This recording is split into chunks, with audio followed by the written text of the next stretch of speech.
Olá, querido estudante! Eu sou a professora Nathalie Diniz, professora de Direito do Trabalho aqui da Loga Cursos Preparatórios, e eu gostaria de convidá-lo a assistir a análise de uma questão da FCC para o cargo de analista judiciário da área judiciária para o TST. Vamos analisar essa questão elaborada pela FCC, aplicada em novembro de 2017, para o cargo de analista judiciário da área judiciária do TST. Essa questão basicamente exige do candidato conhecimento sobre horas itinerárias. Vamos analisar agora o enunciado dessa questão. Vênus é empregada da empresa Raio de Luar Indústria e Comércio de Embalagens Limitada, que fornece condução para os 30 empregados irem e voltarem da fábrica, descontando do salário dos empregados a quantia de R$20 mensais para custos operacionais. A rede de transporte público regular é insuficiente para atender a localidade onde está situada a empresa. Considerando a Lei 13.467 de 2017, que é a Lei da Reforma Trabalhista, Vênus. Antes de responder essa questão, vamos fazer uma digressão sobre o tema horas itinerárias. As horas itinerárias é o tempo de deslocamento do empregado entre casa-trabalho e trabalho-casa. E antes da reforma trabalhista instituída pela Lei 13.467 de 2017, era a súmula 90 que regulava o tema.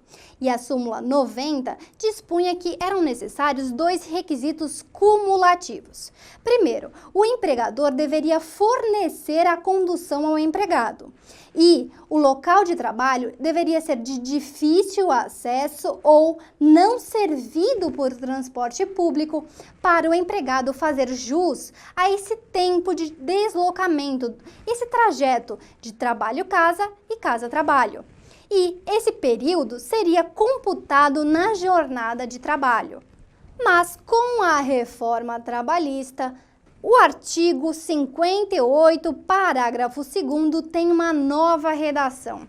E a redação desse dispositivo é a seguinte: o tempo despendido pelo empregado, desde a sua residência até a efetiva ocupação do posto de trabalho e para o seu retorno, caminhando ou por qualquer meio de transporte, inclusive o fornecido pelo empregador, não será computado na jornada de trabalho, por não ser mais considerado um tempo à disposição do empregador. E agora, com isso, não existe mais o cômputo das horas itinerárias na jornada de trabalho e esse instituto perde força. Vamos então analisar as alternativas e ver que, pela alternativa A, Vênus faz jus às horas in itinere nos percursos de ida e volta, na medida em que o fornecimento de transporte pela empregadora é sempre causa ensejadora do direito em questão, ainda que haja a cobrança parcial por parte do empregador. Veja, até mesmo antes da reforma trabalhista, essa alternativa estaria incorreta, porque aqui faltaria um dos requisitos. Não é apenas o fato do empregador fornecer o transporte que enseja o direito ou ensejava o direito às horas itinerárias. Então, essa questão está errada, essa alternativa. Passemos agora à alternativa B.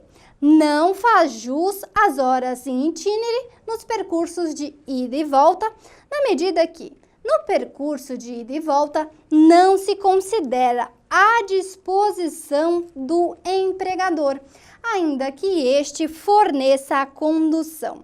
Pela atual redação do artigo 58, parágrafo 2º da CLT, essa alternativa está correta. Mas vamos analisar as demais. Pelo item C, não faz jus às horas em itinerário nos percursos de ida e volta, na medida em que há desconto por parte do empregador da quantia de R$ 20 mensais, o que indica não ser o fornecimento gratuito, que é requisito essencial para a hipótese. Nunca foi requisito essencial para a caracterização das horas em itinerário o fornecimento gratuito pelo empregador. A alternativa D dispõe que faz jus às horas em itinerário nos percursos de ida e volta, na medida em que a insuficiência de transporte público regular equipara-se para os efeitos pretendidos pela legislação ao local de difícil acesso, ensejando a pertinência do direito em questão. Essa alternativa já estaria eliminada ao prever que faz jus às horas em itinerário, porque esse instituto perdeu a aplicabilidade. E pelo item E, pela alternativa E, também faz jus às horas em itinerário, ninguém mais faz jus às horas em itinerário, só por aí estaria errado.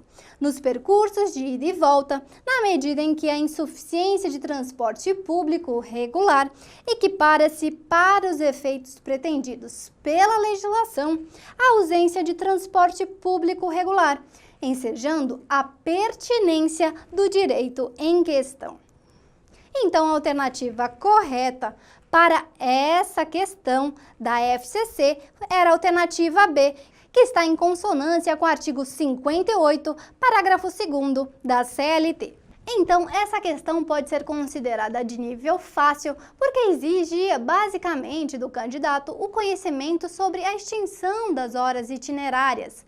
Agora, com a reforma trabalhista, o empregado não tem direito ao cômputo na jornada de trabalho do tempo de deslocamento entre casa-trabalho e trabalho-casa. Espero que tenham aproveitado esse nosso encontro e até o nosso próximo.